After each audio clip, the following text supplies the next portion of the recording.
Samarqandda erkak xotinini shisha parchalari bilan ayovsiz qiynab kelgan. Onasi va opasi esa kelinni o'lgudek holatda ko'prikka tashlab ketgan.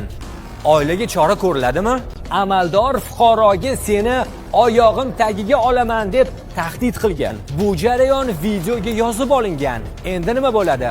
Mast ota pichoq bilan o'zining 2 nafar bolasini garovga oldi. Xo'sh, uni bunga nima majbur qilgan? Open byudjetni reklama qilib fuqarolarni aldanishga sababchi bo'lgan vaynerlar jazolandi. Ular orasida siz taniydigan mashhurlar ham bor.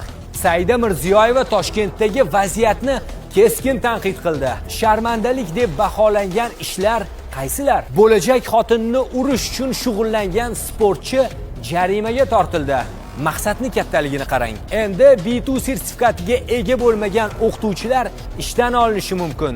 Bir uydan 7 ta jasad topildi. Ularning hammasi yoqib yuborilgan. Hasanxon Yahyo Abdulmajid domla bilan ham muhim suhbatimiz bor. Bugungi informatsion shouni o'tkazib yubormang.